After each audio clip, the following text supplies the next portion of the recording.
Hey, well, hi everybody. Like Mary said, my name is Raphael. I'm one of the career advisors at Career Development Services.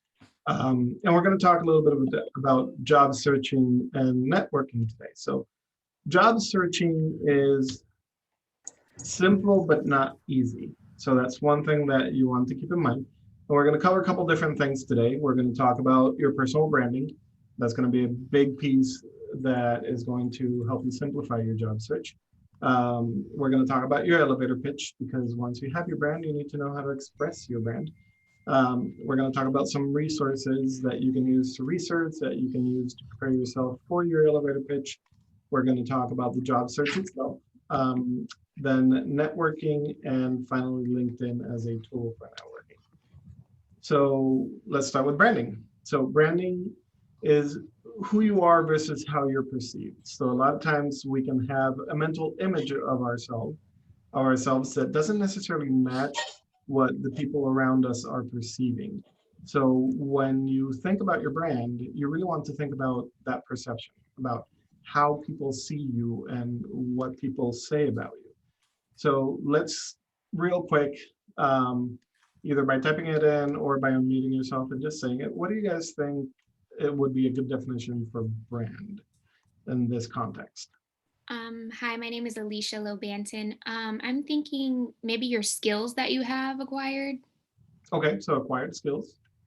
What else? Any other ideas? They were just like attributes of you, like if you are like somebody put in the chat, reliable, also like dependable work ethic and stuff like that, maybe. Okay, perfect. Thank you, Vincent. So yes, a lot of that plays into it. So I have a couple of definitions slash quotes about branding from a couple of influential people out there. So one of them is from Scott Cook, the founder of Intuit. And in his words, a brand is no longer what we tell the consumer it is, it's what the consumers tell each other it is. So, and this applies to you too. It's not just about a company's brand, but it's about your personal brand. Your brand really is what other people tell themselves and each other that it is. So it's about how your network talks about you amongst themselves, how they talk about you to their network. So we go back to that idea of it's about the external perception that people have of you. So if people believe they share values with the company, they will stay loyal to that brand. Same thing, especially as you're thinking about branding in terms of the job search, you want to think about what kind of values you share with the people that you're interacting with and with the companies that you're interviewing for. Because shared values are going to help make a connection. Then my favorite one, personal brand is what people say about you when you leave the room. So that's what you really want to think about. What kind of impression are you leaving behind? And how are people talking about you when you're not there? So you really want to think about, from a professional perspective, what is your network saying? And how can you make sure that your network is saying what you want them to say? A big piece of your branding is going to be your purpose. So you want to think about what is your purpose, and this is what. There we go. Probably the world's simplest idea. I call it the golden circle. This little idea explains why some organizations and some leaders are able to inspire where others aren't. Every single person, every single organization on the planet knows what they do 100%. Some know how they do it, but very, very few people or organizations know why they do what they do. By why, I mean what's your purpose, what's your cause, what's your belief, and why should anyone care? The inspired leaders and the inspired organizations all think, act, and communicate from the inside out. Let me give you an example. If Apple were like everyone else, a marketing message from them might sound like this: we make great computers. They're beautifully designed, simple to use, and user-friendly. Want to buy one? Meh. That's how most marketing is done. That's how most sales is done. We say what we do. We say how we're different or how we better, and we expect some sort of behavior, a purchase, a vote, something like that. Here's how Apple actually communicates. Everything we do, we believe in challenging the status quo. We believe in thinking differently. The way we challenge the status quo is by making our products beautifully designed, simple to use, and user-friendly. Want to buy one? People don't buy what you do, people buy why you do it. The goal is not to do business with everybody who needs what you have. The goal is to do business with people who believe what you believe. Again, the goal is not just to sell people who need what you have, the goal is to sell to people who believe what you believe. If you hire people just because they can do a job, they'll work for your money. But if you hire people who believe what you believe, they work for you with blood and sweat and tears. So that is really a philosophy on sales. But I really like that particular clip because that's what your job search is from beginning to end. It's really a sales pitch. You're selling yourself to the potential employers that you're communicating with. So part of your brand should really be your purpose. Why do you want to do what you want to do? So that's something that you definitely want to think about and that you definitely want to really internalize and be ready to articulate in a clear way as you're getting ready to start a job search or as you're going through a job search, so that when you talk with employers, they can get a clear sense of who you are and why you want to do what you want to do, why you want to work for them. So people don't buy what you do, they buy why you want to do it. And that's important because your job search is a sales pitch. So there's a couple of different building blocks to kind of developing that personal brand. Self-assessment, knowing yourself, knowing what you want to do and why you want to do it. Occupational research, so knowing the specific job that you want to do and really knowing about it and knowing what goes into it. Industry knowledge, knowing about the industry that you want to go into and having a good pulse of, or good sense of the pulse of the industry and what's going on and how you can influence or what you bring to the table that would be helpful to people in that industry. And then you want to think about your competencies, your skills, and your employment readiness. What can you tell prospective employers about yourself in your professional documents and during your interviews and during your networking that will help them understand what you bring to the table and how you would be helpful to them? So all of that goes into your branding. You want to think about all of those things before you even start the job search so that you're ready to talk about them and articulate them in an understandable way and in a way that the people that are in the industry that you want can see the value that you bring. So part of that articulation is mastering the elevator pitch.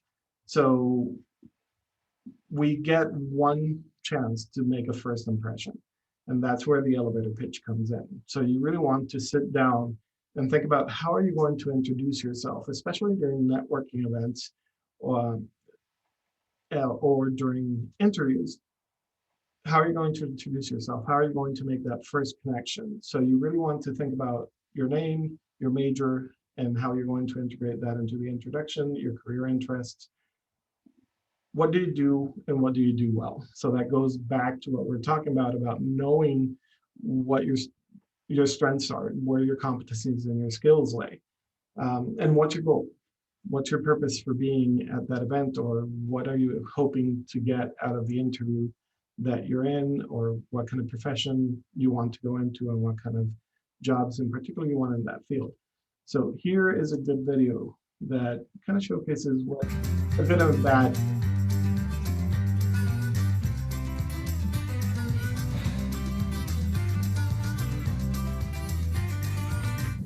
Hi, my name is James, and I'm a finance major. Hi, my name is James, and I'm a finance major. Hi, I'm Andrea, and I'm a business major.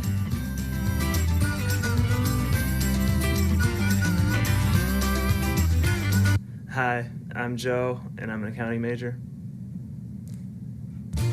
Hi, I'm Joe, and I'm an accounting major. I'm it. And so I'm the oldest out of 5 kids. I'm the president of the Organization of African Students. My leadership experience has prepared me for my career. I have been the residence assistant for 3 consecutive years, the head teller at my local bank. Also, I have been the president of the Organization of African Students. I have volunteered a lot of time at my local church. And lastly, I'm the oldest out of 5 kids. I can handle anything.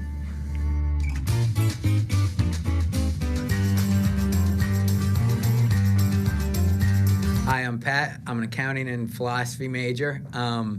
I didn't really love accounting, but I fell in love with philosophy when I first got to school.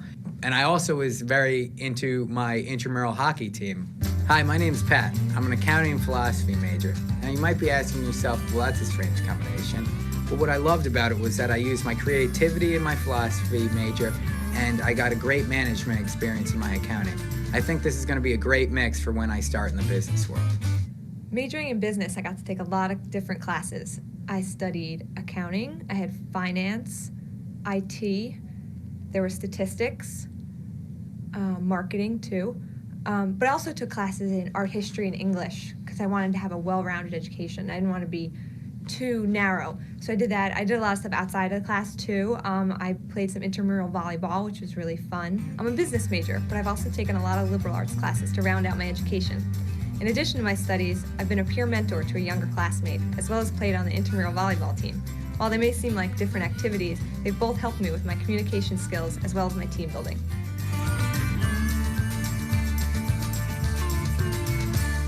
So, would you like me? Thank you. Appreciate your time. I hope you enjoyed watching my video as much as I enjoyed making it. Thank you for your time.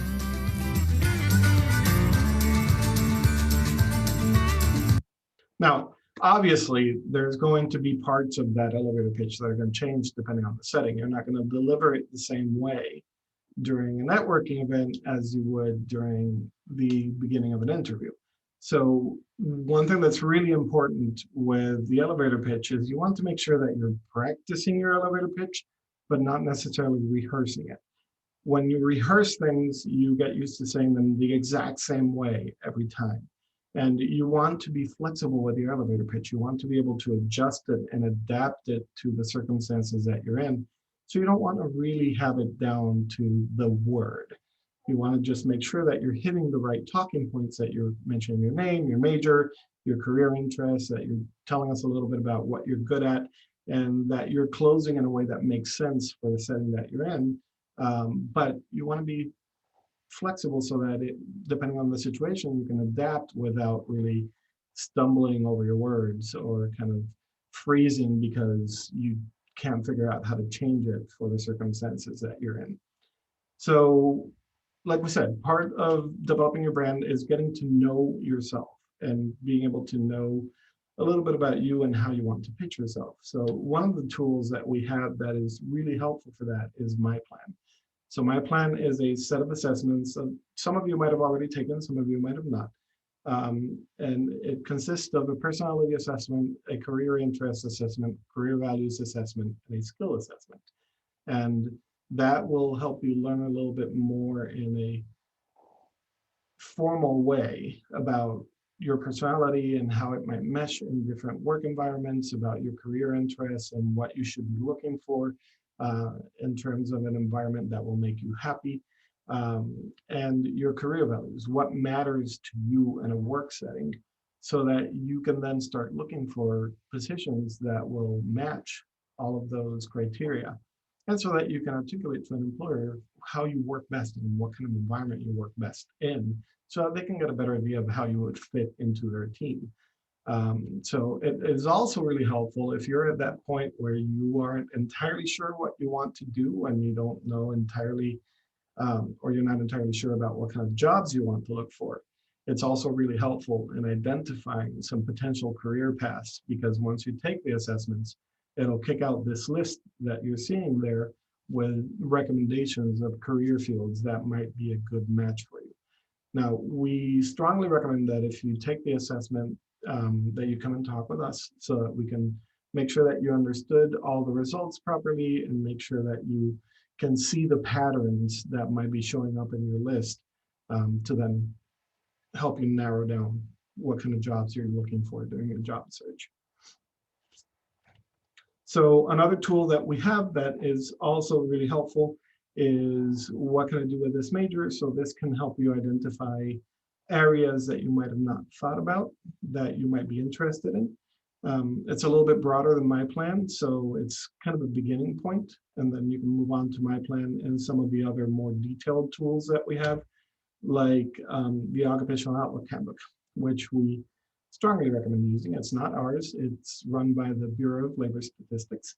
And it can be really helpful in a couple different ways. One, it can help you plan your job search and plan which kind of positions you're going to be looking for, especially because it'll provide you information about the kind of pay rate for different positions, the job outlook for different positions. And then the other way it can be really helpful is identifying other similar occupations if what you're seeing for the ones that you had in mind originally isn't quite what you were looking for. And then similar to OOH is ONET. One thing that's interesting about ONET is you can go back to your My Plan assessments and look at your career interest assessment, and you can use the interest areas that that assessment gave you to search for potential job matches.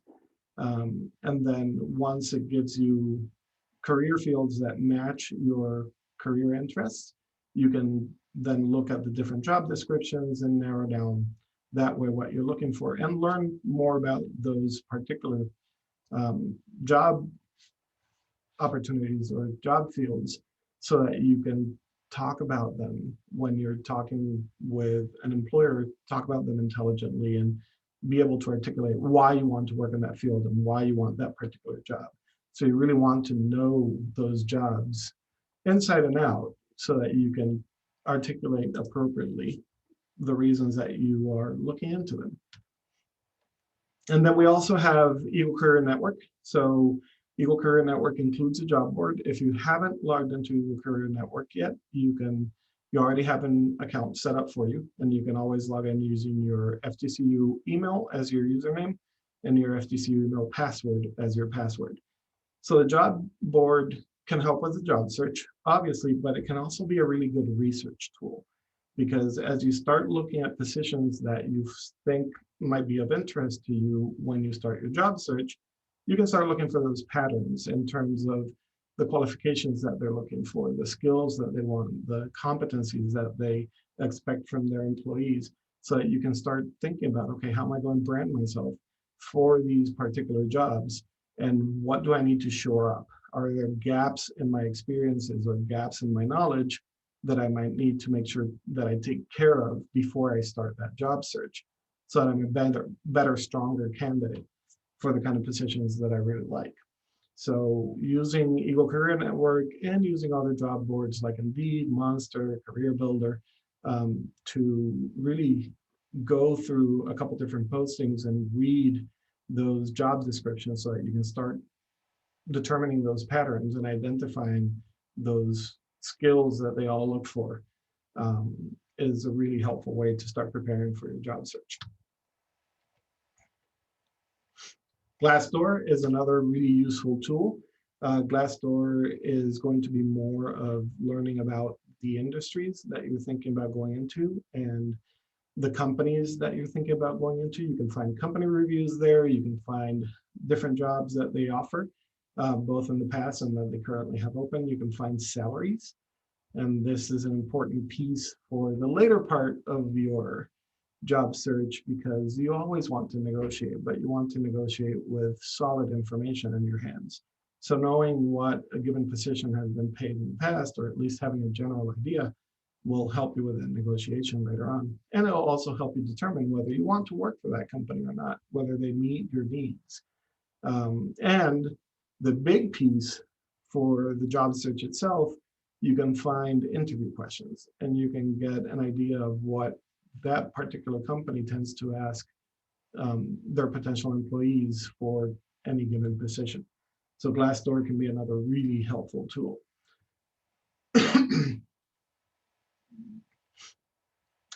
And then the FGCU Alumni Association. This is going to be helpful in a couple different ways. One, it'll help you connect with alumni from the college, so it'll help you start building up your network, and we're going to talk about networking a little bit more in a few slides.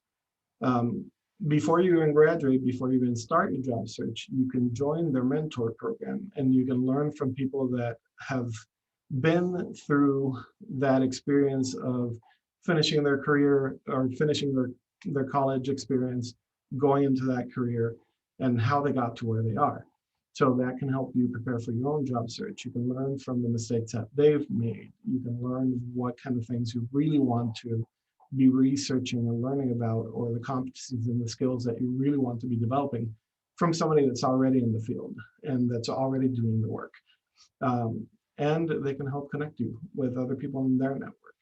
So the Alumni Association is a really important tool that a lot of people don't use, because you want to make those connections and you want as much help as you can get to build your network, and they're a great place to start. So I've mentioned a couple times the idea of properly articulating things. So one of the things that you want to think about when you're thinking about your branding and when you're thinking about your job search is your competencies, your skills. And you want to really think about transferable skills, because what will happen a lot of times, especially when you're searching for that first job at a college, is they'll be asking for maybe a year of experience, 2 years of experience, and you might look at your resume, you might go, I don't have experience in that field, so I won't be able to apply. Not true. You'll probably have other jobs that you've done. You've participated in service learning because you need 80 hours to graduate. You've probably done volunteer work as well. Hopefully you've done internships.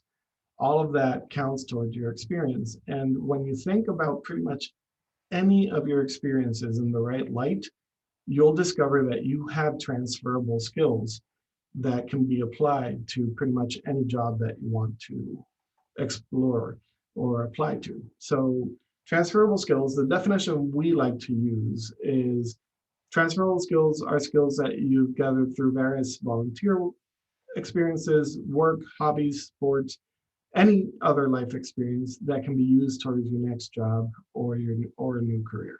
So the key piece of that definition is the fact that transferable skills can come from anywhere. It doesn't have to be job experience. Those of you that are athletes, you've developed your teamwork, you've developed your communication skills in a lot of cases, you've developed your leadership skills in a lot of cases. So if you've provided volunteer work, or if you've done a lot of volunteer work with, say, a public health organization, you've developed some public health knowledge, you've developed communication skills, you've developed customer service skills. So transferable skills can come from anywhere. You just need to think about your experiences in the right light to really identify some of those skills.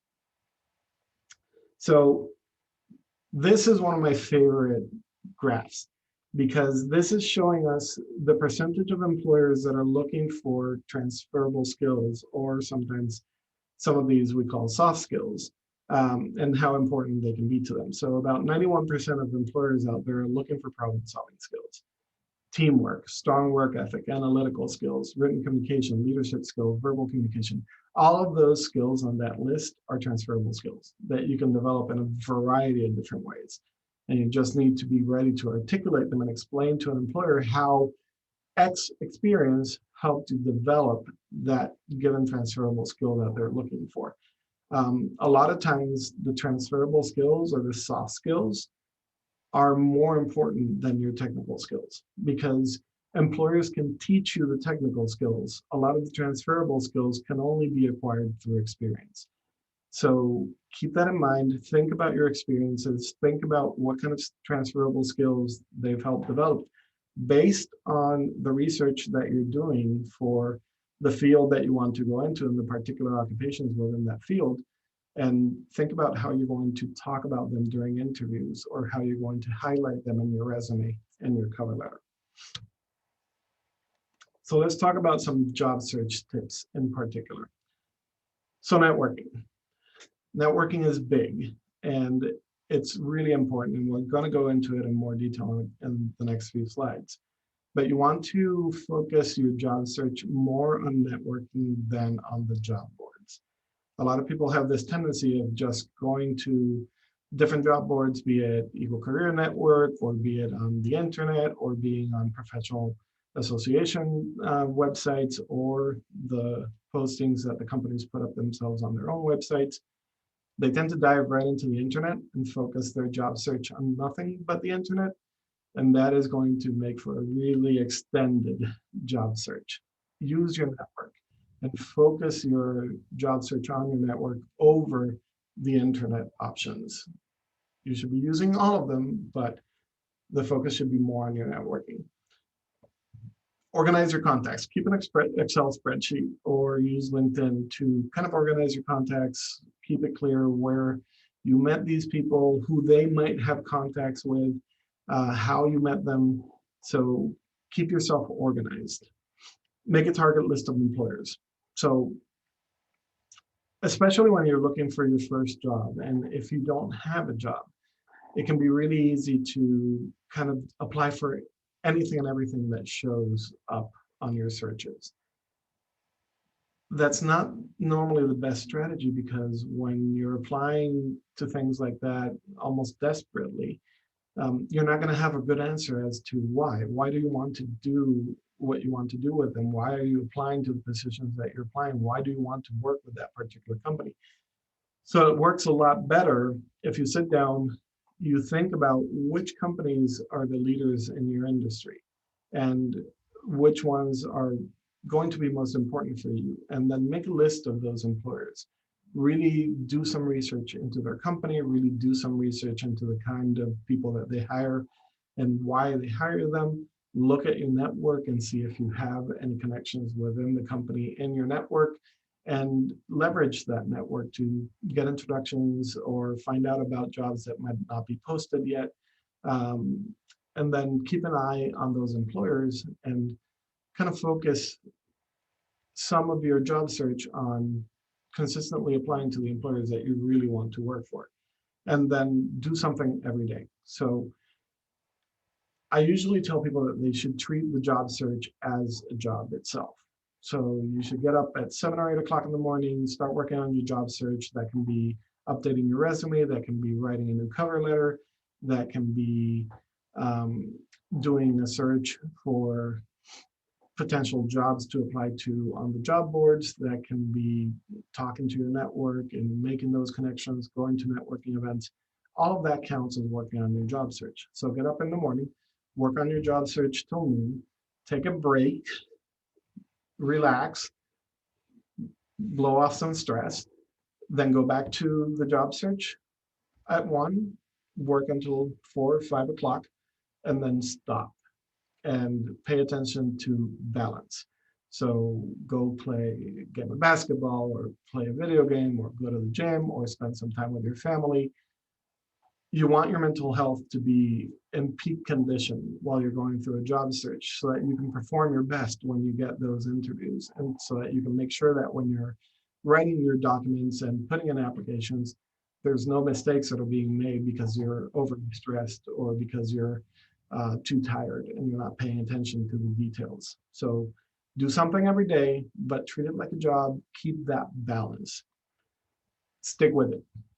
At the beginning of the presentation, I said, job searches are simple, but they're not easy. So this goes back to that idea. You're going to put in a lot of applications, but all you need is one yes. So stick with it, be patient, be persistent, and work through the difficult times.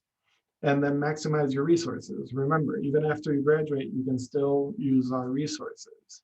Use Eagle Career Network or Eagle Career Network. Make sure to go to the CDS and recruitment events.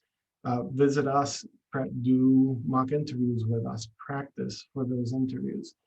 So take advantage of your resources. Make sure that you're using all of the resources that are available to you.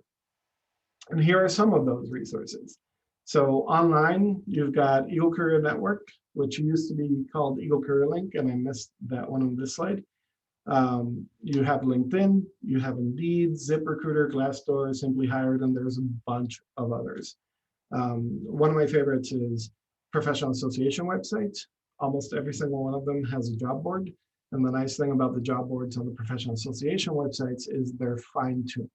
Instead of having to dig through a bunch of results for your searches that might not apply to you on Indeed or one of the other big job boards, the professional association job boards, all of the jobs that are going to come up are going to be relevant to the industry that you want to go into. The other big one is company websites. So make sure you're going to the company websites and that you're actually paying attention to the jobs that they're posting there, because a lot of times you're going to see the jobs posted there before you see them on the big job boards. And then on the live side of things, you've got networking events. Career Development Services hosts multiple networking events throughout the year, like our career fairs, our recruitment Wednesdays, and there's a lot of other events that you might want to look into. But there's also community events that you could look into. So take advantage of those networking events, be they virtual or in person.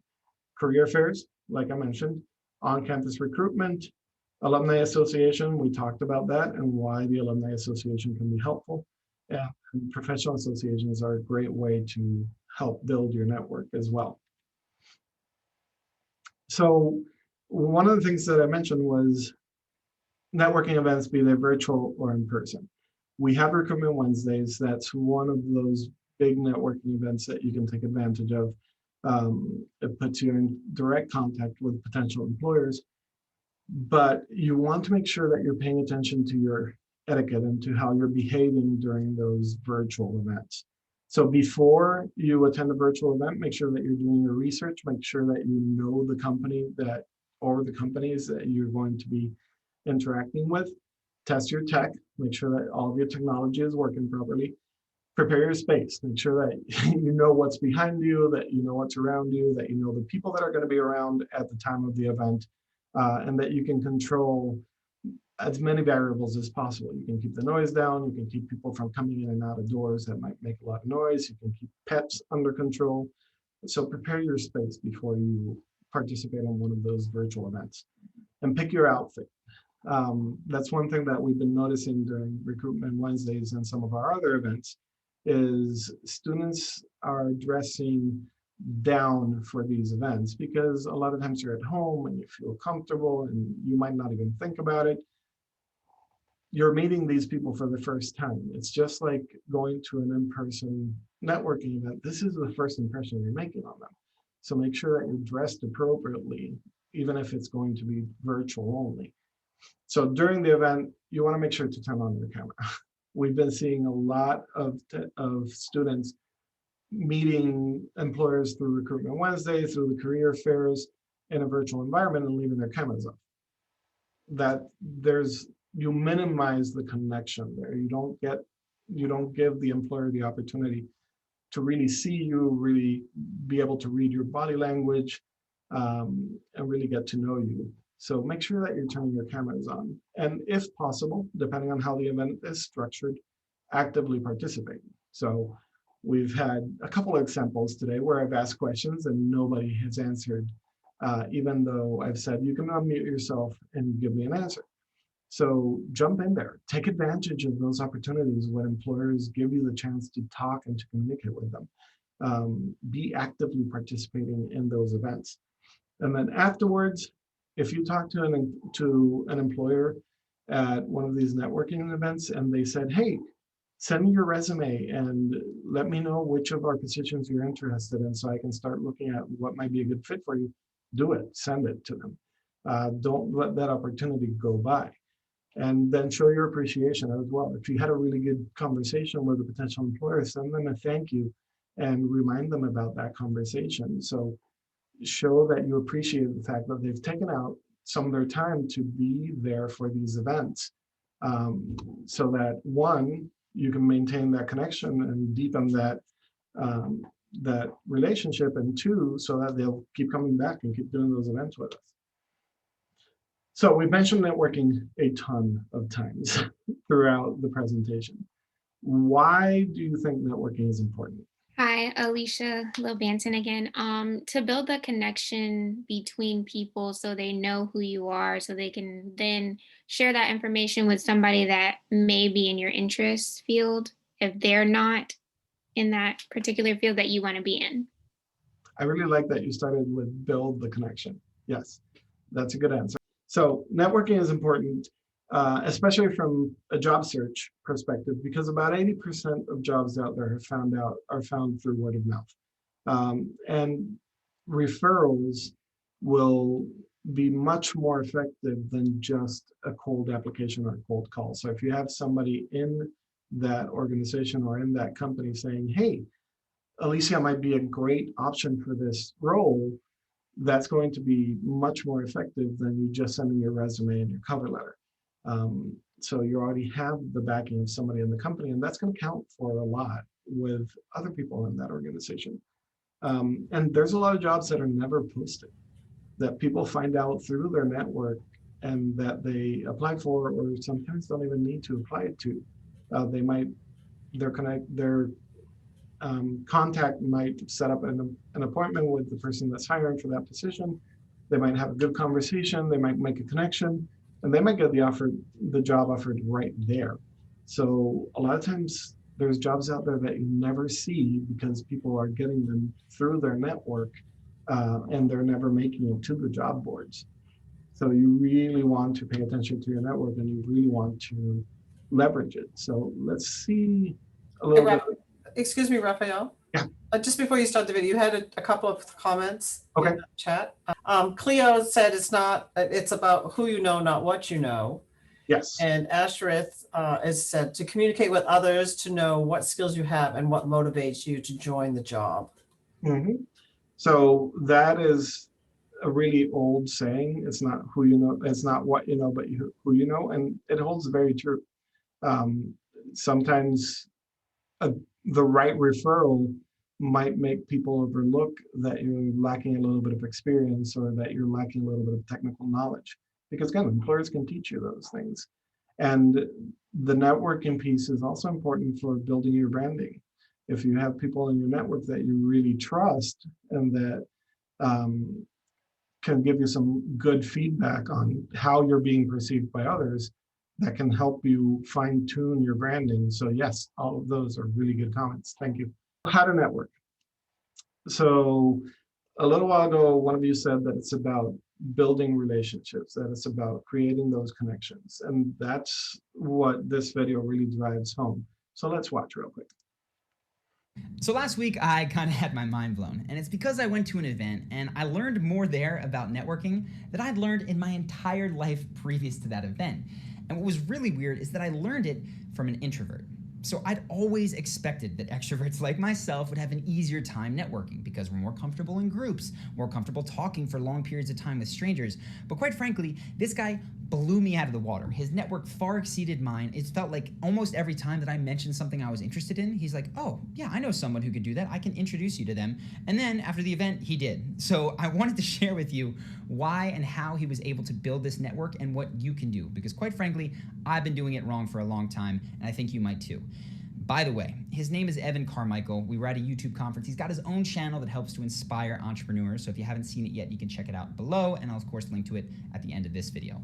But first off, you have to redefine what networking means to you, because so many of us, myself included, learn about networking first in college. And we go to these career days and we wear these oversized suits, we bring our resumes, hand them out like candy, receive business cards, go home and type the same generic email, and then nothing comes of it. And then we get our careers, we go to networking events, and same sort of thing, hand out a bunch of business cards, talk about nothing, and nothing comes of it. And we learn to hate networking. But the truth is, this is not networking, right? If you're going to an event that has networking in the title, it's one of the worst places to be, because it's full of people who want to show up, make one. That's one of the few things I disagree with him. Networking events have their place and they can be important, and they are definitely a place where you can make connections, but they're not the only place that you can make connections and build your network. So I disagree with him on that point. They're not the worst thing in the world, but they're not the only thing in the world either when it comes to networking. Quick contact and get a job, and then never talk to you again. They're not interested in relationships. If you go to different events events that have something else going on, like conferences, leadership programs, sometimes trade shows, or even meetup.com, recreational basketball leagues, your gym. If you are just thinking about the world in terms of people and relationships and where you're bumping into them, that is going to help you so much more with understanding your network. Because the truth is, at these events where there's something else going on, you're more likely to form a genuine relationship. And that is where the magic can actually occur. So that's the first thing. Stop going to networking events. Start going to things where there's something else going on, but you still have an opportunity to meet people. The second thing is, once you find yourself at these events, say that you do go to a leadership program or a conference, you want to make it easy for people to start conversation with you. And one of the things that Evan did was he wore his company shirt. It said Evan Carmichael Believe, and he wore it every single day for 3 days. I'm assuming he had more than one shirt. But after a while, that got people curious. And whether or not they'd seen his channel, I saw and he said that people would come up and ask him, what is this all about?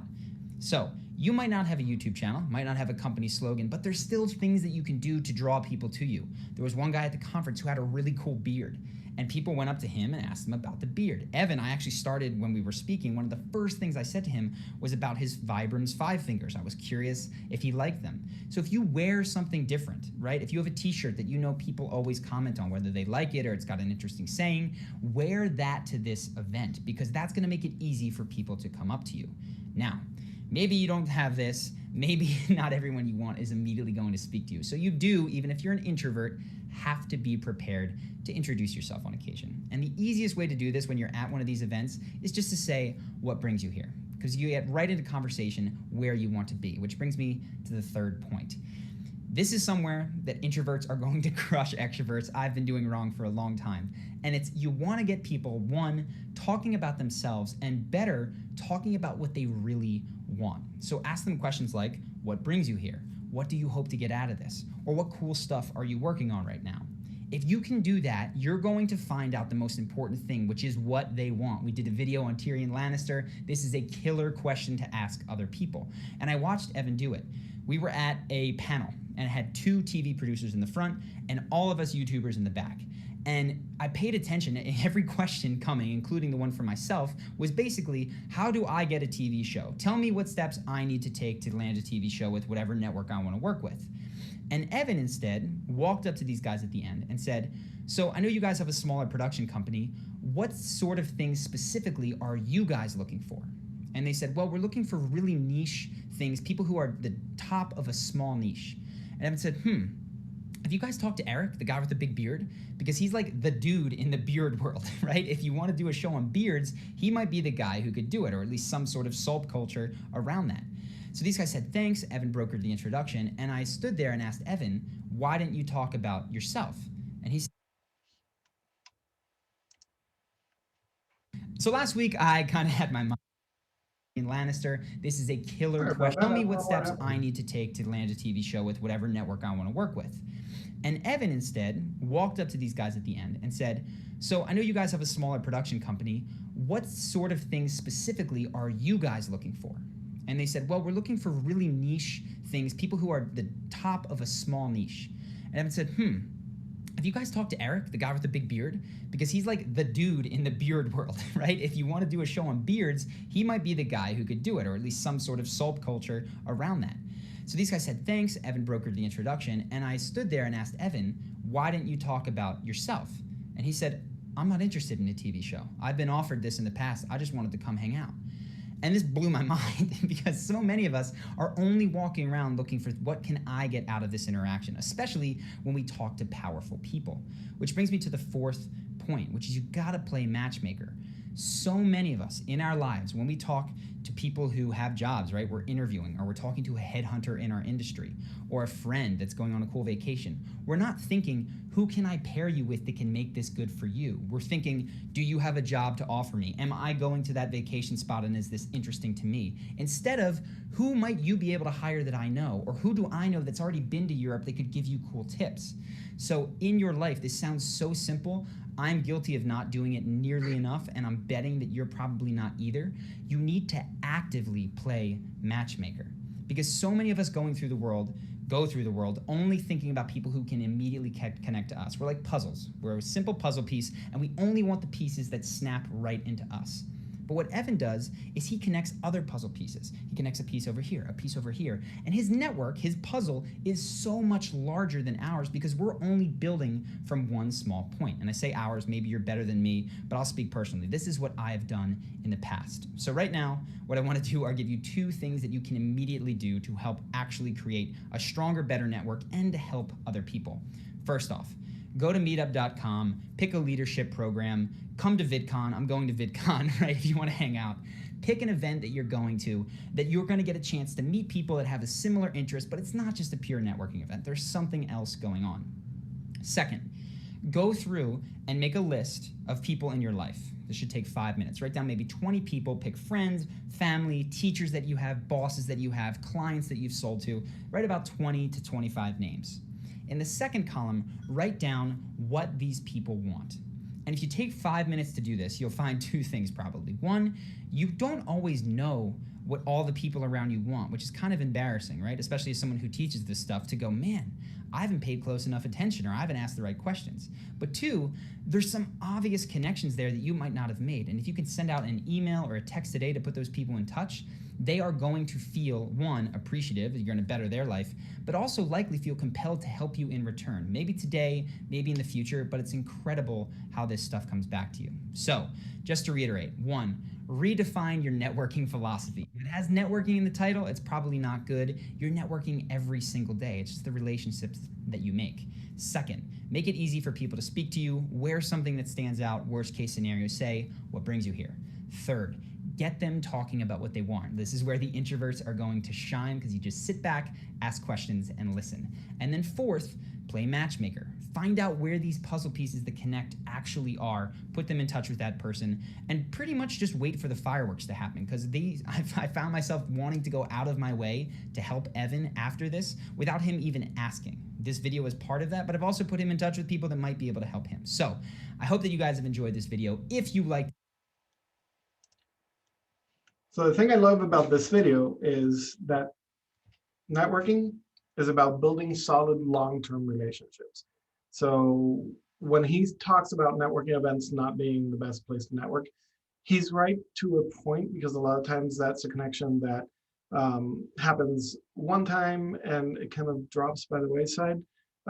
So you want to think about networking as those relationships that you're building every single day. And when it comes time to use your network for a job search, keep in mind that your network is not just the people that you know, it's the people that they know and the people that they know. So your network extends a lot further than you think. And you want to be building those relationships. So going back to the branding, so that you are sure that what people are saying about you are positive things, not just that, hey, Raphael only pops up when he needs something. So networking is about building long-term lasting relationships. So 7 tips, 7 ways that you can improve your networking right now. Focus on your relationships. We already talked about that. When you go to events, get to know 2 or 3 people well, instead of trying to get to know 50 people. Just, hey, my name is Raphael. Hi, how are you, Tom? Instead of that kind of fly-by interaction, sit down, talk to 2 or 3 people, get to know them really well. Fly solo at events. So it's really tempting, especially when we're going to conferences or to networking events where we don't know people and we're going with friends, to stick with your friends during the event. The problem with that is, 1, you're probably going to be paying more attention to your friends than to the people that you're meeting. And 2, it's kind of intimidating for other people to come into a group where the people in the group clearly know each other. So if you're by yourself, it's easier to get to know people that aren't part of your group. Run a group, like he was saying in the video. Give people a reason to come to you. If you are running an RSO, or if you're running a group outside of the school, the fact that you are running that group gives people that are interested in what that group is about a reason to come to you and talk to you and get to know you. Become a thought leader, same thing. If you're an expert in a field, or you're becoming an expert in the field, it gives people a reason to come to you as opposed to you having to go to them. When you go to events, follow up, keep in touch. This is a big one for conferences and for networking events. It's really easy to just kind of meet those people, connect with them on LinkedIn later on, and then just kind of forget about them until you need them. Make sure that you're keeping in touch. If you see an article that you think they might be interested in, send that article to them. Reach out once a month and say, hey, how are things going? How's life treating you? So keep in touch with them. And then use social media, because when we go to networking events in particular, we meet people from all around the country, and it's kind of hard to keep in touch with them sometimes without social media. But if you use social media, it makes it much, much easier to keep those contacts alive. So LinkedIn, speaking of social media, LinkedIn is probably going to be your biggest tool when it comes to keeping your network or keeping in touch with people in your network across the country. So let's look at a quick little video. If you're watching this, chances are good you want to get a job. You want to go from student to rising star, and you want to avoid eating the same meal over and over and over again. Good news, you're in the right place. That's right, LinkedIn. It's not just for top executives. It's not just for old people with heavy briefcases. It's for you, and it's the perfect place for you to start your professional story. Say you want to get a job in New York City. You've never been there before, but that's okay because you have LinkedIn on your side. You start by creating your profile. You give it love because you know it's what recruiters are looking for day and night. It's your resume that never sleeps. It's your flashing neon sign that says, hire me, for the love of all that is good in this world, hire me. Then you start making connections. Alumni working in New York? Yes. Recruiters at top companies in New York? Yes. Your mom's best friend? Yes. You start imagining whose shoes you want to walk in. You think, wow, this is a lot of deep stuff to consider. You shake yourself out of it and start searching for jobs. Whoa, that's a lot of jobs for students. Time to get down to business. You start to tailor your profile. You start applying. You feel empowered, in control, like you should be CEO. That gives you an idea. You look up all the CEOs of all the companies you want to work at. You see one of them went to your university. Then it hits you.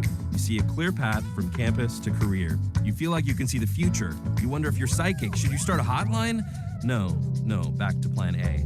You keep tailoring and connecting and applying, and before you know it, you start getting responses. First a few, then more, then an interview, and then you're hired. And that's when the real learning begins. So if you don't have a LinkedIn page, I highly recommend that you create a LinkedIn profile. The video goes over it really, really quickly, but there's a couple things there that are really important. One, it's a great way to keep in touch with your network.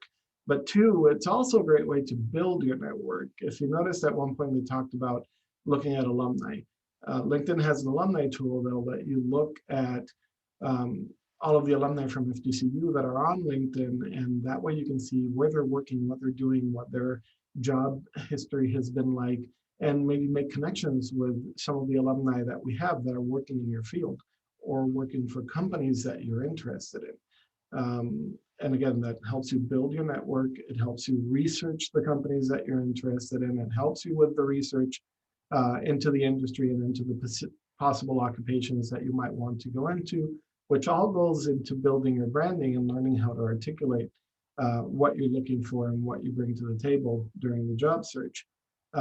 So LinkedIn can be a really useful tool from a lot of different perspectives. Networking, both building and maintaining a network, research, and job search, because LinkedIn has lately become a really big tool when it comes to searching for jobs.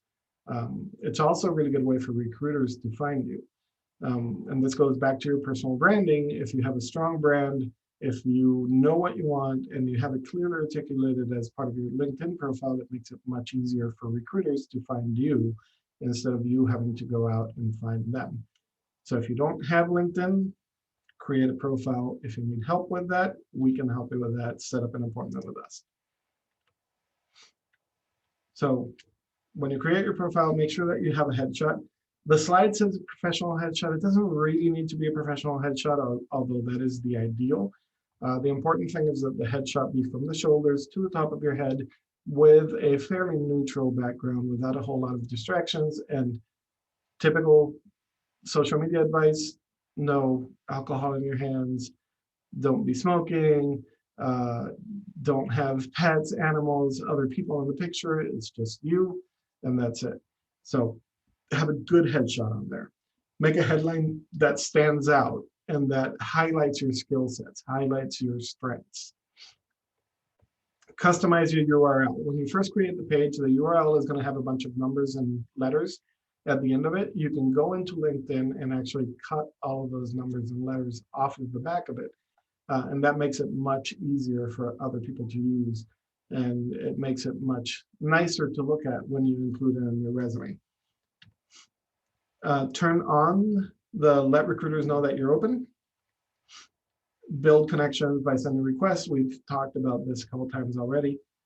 Use the alumni tool to find people from FGCU that are in your industry and that are doing or have done the kind of jobs that you want, and then use it to conduct research.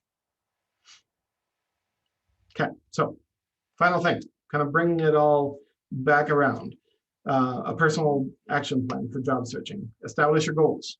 So make sure that you know what you want so that you can work actively towards it. Do your research, both on the industry that you want to join, the companies that are part of that industry that you would really like to work for yourself, and the occupations or the kind of entry-level jobs that you're interested in. And make sure that you understand your why. Why are you interested in that field and in that particular job? Tailor your documents. So anytime that you are planning on applying to a job, you should be tailoring the documents to that particular position. So don't get lazy with your documents. Make sure that you are updating them consistently and tailoring them to each position that you apply to. Develop your people skills. Network, practice your people skills. They're like any other skill. The more you practice, the better you get at it. Start connecting and building your network. We've talked about that a lot throughout the presentation. Keep organized, keep calm, and persevere. It can get hard when a job search starts to get a little extended, but you just need to keep plugging at it. You need to keep putting out those applications, need to keep working with your network and finding out about new roles that you could apply to. All you need is that one yes. Any questions? Thank you so much, Raphael. Have a good weekend, everybody. All right. Have a good one, everyone. Thank you.